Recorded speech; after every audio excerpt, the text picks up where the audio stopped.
Thank you, ladies and gentlemen. I don't want to put the dampers on things. I've actually just put this on paper, so it'll be like parrot fashion.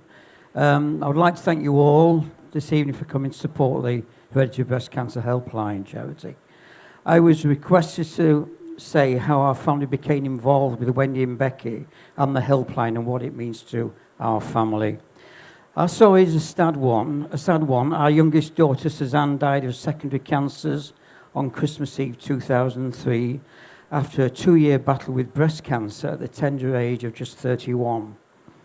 The agony didn't end there. As it was discovered a year later, Suzanne carried the faulty BRCA1 gene, a mutation of ovarian cancer from my mother's side of the family.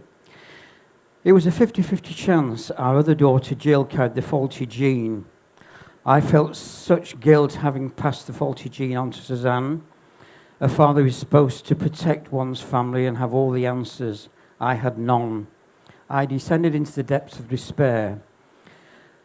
After very little help from the NHS counselling service, our other daughter, Jill, saw Wendy and her daughter, Becky, being interviewed on daytime TV about their experiences of hereditary ovarian and breast cancer, and the helpline they had set up to help and guide others like us. Jill contacted Wendy, who within a couple of days went over with my wife Margaret to Wendy's house for lunch, where she talked to Jill and reassured her. Wendy and Becky took over and got Jill to the stage where she was strong enough to take the test, and the results came back negative. She didn't carry the faulty gene.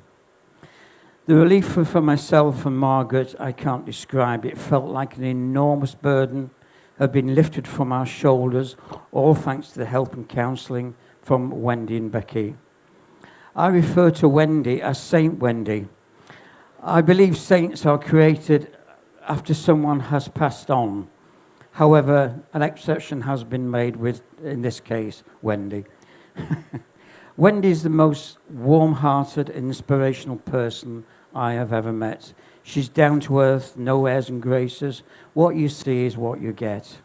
Wendy has the ability to communicate at all levels, MPs, senior ministers in government, medical experts, the list goes on. Her single-handed fight with the American drugs company to stop them patenting the BRCA gene and her victory at the European Parliament in Strasbourg has indirectly saved the NHS millions of pounds, all highlighted in her compelling book, I'm Still Standing, still available in good bookshops. The burden of raising funds to maintain the helpline is never-ending for Wendy, the goalposts being constantly shifted, the latest being the scrapping of the Primary Care Trust, whose supposedly the funding was coming from, a battle in itself. The setting up of the charity shop in such a short time can only be described as a miracle to maintain the flow of funds. I marvel at Wendy's tenacity, the knocks she had to endure, but she's always comes out fighting. Her dedication has been recognised over the years with being awarded an MBE and the Tesco Mum of the Year in 2011.